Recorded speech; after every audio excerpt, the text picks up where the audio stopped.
Exam study YouTube channel में आप सभी लोगों का स्वागत है दोस्तों। Bihar DElEd exam question set 2024 लेके हम आए हैं इस वीडियो में। तो शुरू से अंत तक अगर आप इस वीडियो में बने रहें तो आपको काफ़ी महत्वपूर्ण साबित होने वाला है। ये जो सेट है दोस्तों, सेट नंबर 2 है, जो रुक्मणी प्रकाशन के बुक से लिया गया है।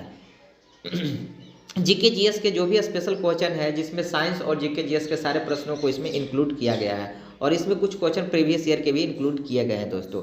तो आप लोग पूरा वीडियो देखिएगा, काफ़ी महत्वपूर्ण साबित होने वाला है। तो आइए वीडियो की शुरुआत करते हैं बिना देरी किए हुए। चैनल को लाइक कर दीजिए, सब्सक्राइब कर दीजिए और दोस्तों के बीच शेयर कर दीजिए दोस्तों। आइए, पहला प्रश्न है दोस्तों, आप लोग देख सकते हैं 46 नंबर। 46 जो प्रश्न है, ये कह रहा है कि किसी पिंड का वेग समरूप कहा जाता है जब। किसी पिंड का वेग समरूप कहा जाता है जब। 4 ऑप्शन है। वेग का सिर्फ मान नियत रहे, वेग सिर्फ दिशा नियत रहे, वेग का मान और दिशा दोनों अपरिवर्तित रहे, वेग का मान और दिशा दोनों परिवर्तनशील रहे। तो इसका राइट आंसर है दोस्तों ऑप्शन नंबर सी, वेग का मान और दिशा दोनों अपरिवर्तित रहता है तो ही वेग समरूप कहलाता है। समरूप जो वेग होता है दोस्तों, उसका जो ग्राफ होता है एक सरल रेखा होता है। क्या होता है, जैसे मान लीजिए कि ए है, वाई डायरेक्शन में आपका विस्थापन हो जाएगा और एक्स डायरेक्शन में आपका समय हो जाएगा और इसका जो ग्राफ होगा दोस्तों एक सरल रेखा होगा। यही आपका वेलोसिटी या वेग का ग्राफ होगा। और विस्थापन और समय का जो ग्राफ वेग का जो मान देता है वो दोस्तों भी बराबर क्या होता है, फार्मूला ds/dt। याद रखिएगा, वेग एक कैसा है, सदिश राशि है और इसका मात्रक जो होता है मीटर पर सेकेंड होता है और जो इसका बीमा होता है L/t-1। याद रखिएगा वेग का। चलिए अगले प्रश्न की ओर आते हैं दोस्तों।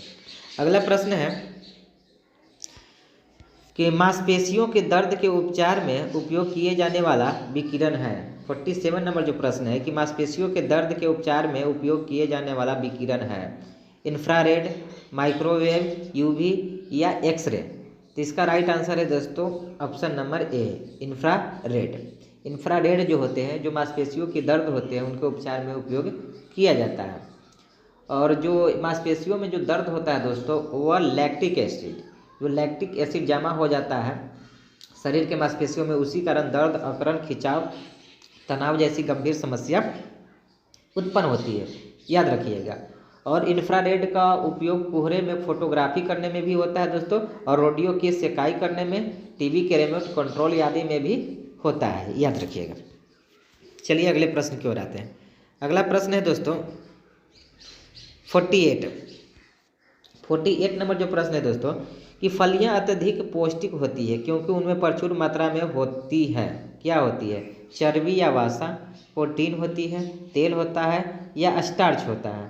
तो इसका राइट आंसर है दोस्तों ऑप्शन नंबर बी, प्रोटीन होता है। फलियां जो होती है उसमें अधिक मात्रा में प्रोटीन पाया जाता है, जिसके कारण ये काफ़ी शरीर के लिए महत्वपूर्ण साबित होता है।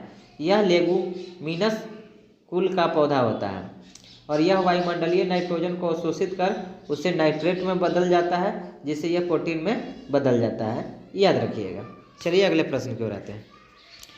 अगला जो प्रश्न है दोस्तों,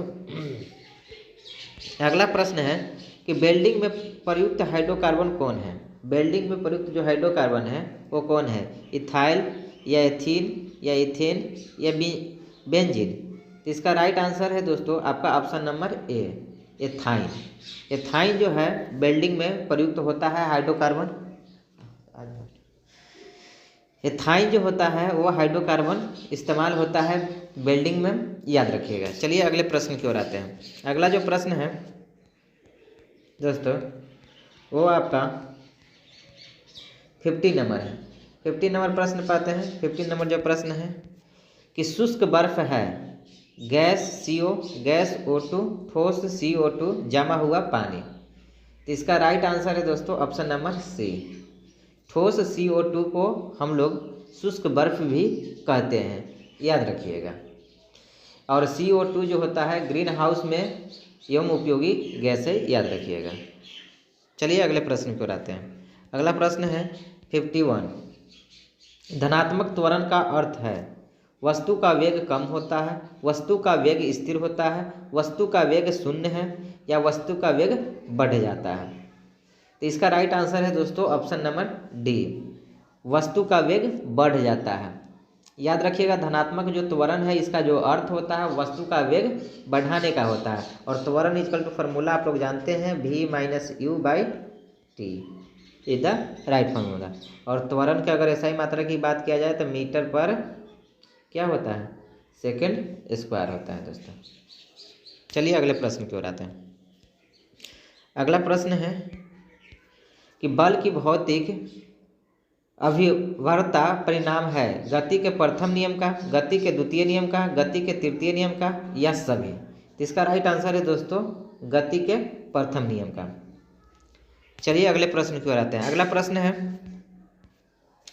कि किसी पादप हार्मोन की सांद्रता पौधे के शीर्ष पर सबसे अधिक होती है और जड़ों के नज़दीक पहुंचने पर घटती जाती है। एथिलीन, जेब्रेलिन, ऑक्सीन या साइटोकाइनिन। इसका राइट आंसर है दोस्तों option number C, auxin. Auxin जो है पादप हार्मोन है दोस्तों, और यह पौधों के शीर्ष पर सबसे अधिक होती है और जड़ों के नज़दीक पहुंचने पर यह घटती जाती है, याद रखिएगा। और ऑक्सीन जो होता है प्रोह की कोशिकाओं को दीर्घकरण प्रक्रिया को प्रेरित करता है। और ऑक्सीन की खोज जिन्होंने किया था उनका नाम क्या है दोस्तों, बेंट नामक साइंटिस्ट ने ऑक्सीन का खोज किए थे। चलिए अगले प्रश्न की ओर आते हैं। अगला प्रश्न है 54 प्रश्न है कि निम्नलिखित में कौन सा जंतु उभयचर श्रेणी के अंतर्गत आते हैं। टोड, कबूतर, बिल्ली, कछुआ। तो इसका राइट आंसर है दोस्तों ऑप्शन नंबर ए, टोड जो है आपका उभयचर श्रेणी के अंतर्गत आते हैं।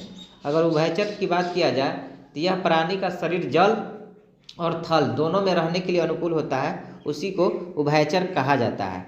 और उभयचर जो जंतु होते हैं इनके शरीर का जो ताप होता है वातावरण के ताप के साथ साथ घटता बढ़ता रहता है दोस्तों, याद रखिएगा। चलिए अगले प्रश्न की ओर आते हैं। अगला प्रश्न है 55 प्रश्न है कि एक पिंड का भार बढ़ेगा यदि इसे ले जाया जाए पृथ्वी के केंद्र पर, पर्वत के शिखर पर, ध्रुव से भूमध्य रेखा पर या भूमध्य रेखा से ध्रुव की ओर। तो इसका राइट आंसर है ऑप्शन नंबर डी। आप लोग जानते हैं कि जो गुरुत्वीय त्वरण है जी का जो मान होता है वह भूमध्य रेखा पर सबसे कम होता है और ध्रुव पर सबसे अधिक होता है। तो भूमध्य रेखा से ध्रुव की ओर बढ़ेंगे तो स्मॉल जी का मान बढ़ेगा, जिसके कारण आपका भार भी बढ़ेगा, याद रखिएगा। चलिए अगले प्रश्न की ओर आते हैं। अगला जो प्रश्न है दोस्तों 56 कि निम्नलिखित में से कौन सा विद्युत चुम्बकीय स्पेक्ट्रम में आवृत्ति के बढ़ते क्रम में है। तो इसका राइट ऑप्शन आपका हो जाएगा दोस्तों ऑप्शन नंबर डी। इसमें जो विद्युत चुम्बकीय जो स्पेक्ट्रम है, तरंग है, उनकी आवृत्ति बढ़ते क्रम में है कि माइक्रो तरंग, उसके बाद औरक्त तरंग, उसके बाद एक्स किरण, उसके बाद गामा किरण। ये आपका दोस्तों बढ़ते क्रम में है, माने सबसे कम माइक्रोवेव होता है, उसके बाद औरक्त किरण, उसके बाद एक्स किरण, उसके बाद गामा किरण, याद रखिएगा। चलिए अगले प्रश्न की ओर आते हैं। अगला प्रश्न है दोस्तों 57 विटामिन सी की कमी से इसमें से कौन सा रोग होता है। आपका गडमाला, अस्कर्बी, दृष्टिहीनता या बेरीबेरी। तो इसका राइट आंसर है दोस्तों अस्कर्बी नामक रोग होता है विटामिन सी की कमी से, याद रखिएगा। और विटामिन ए की कमी से रतौंधी होता है, और विटामिन के की कमी से हीमोफीलिया होता है, और विटामिन डी से सूखा रोग होता है, और विटामिन B1 से बेरीबेरी होता है दोस्तों, और विटामिन B2 से क्लोसिस होता है, और विटामिन B3 से प्लाग्रा होता है। ये भी आप लोग साथ में याद रखिएगा। चलिए अगले प्रश्न की ओर आते हैं। अगला जो प्रश्न है दोस्तों 58 है करवाहट के लिए मानव जीव का संवेदनशील क्षेत्र है नोक, मध्य भाग, पीछे का भाग या किनारा भाग।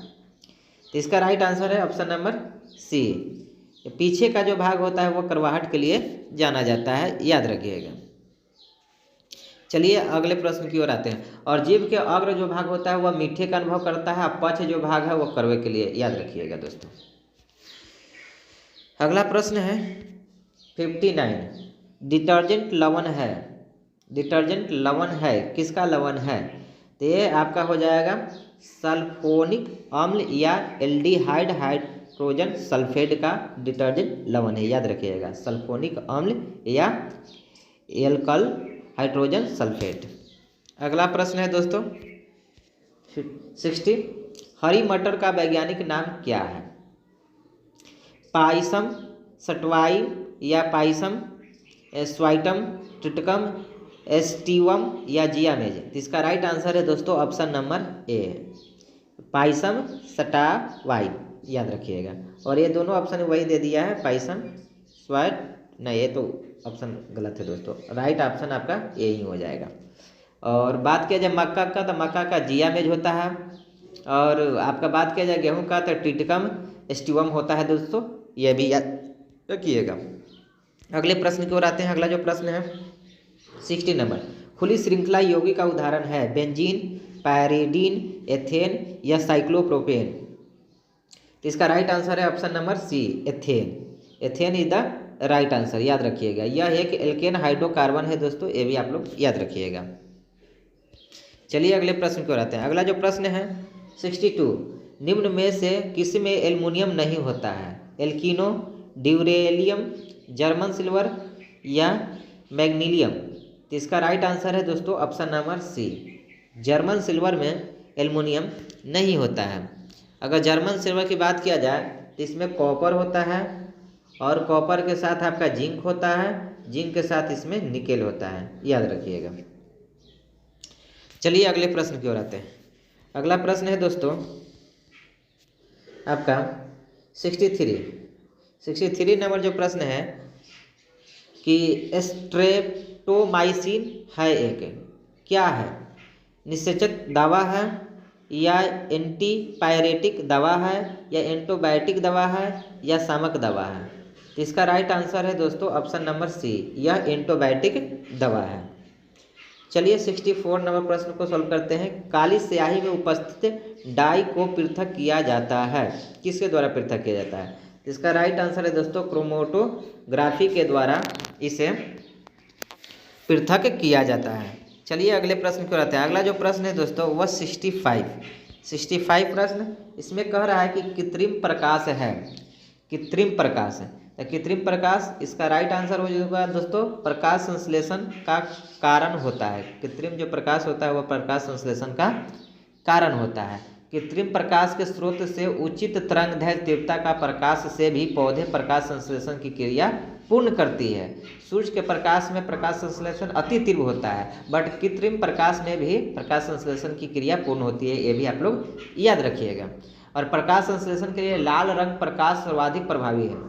जो प्रकाश संश्लेषण की क्रिया है दोस्तों उसके लिए लाल रंग का जो प्रकाश होता है वह काफ़ी महत्वपूर्ण साबित होता है, याद रखिएगा। चलिए अगले प्रश्न की ओर आते हैं। अगला जो प्रश्न है दोस्तों वो आपका 65 प्रश्न हो गया। अब आपका 66 है, तो इसमें सोशल साइंस स्टडी का, तो सोशल साइंस स्टडी का चलिए अगले वीडियो में इसको हम लोग कवर करेंगे। और ये साइंस के इतने कुछ महत्वपूर्ण प्रश्न थे जो आप लोगों ने देखा। अगर ये वीडियो अच्छा लगा है तो लाइक कीजिए, चैनल को सब्सक्राइब कीजिए। तब तक के लिए जय हिंद, वंदे मातरम।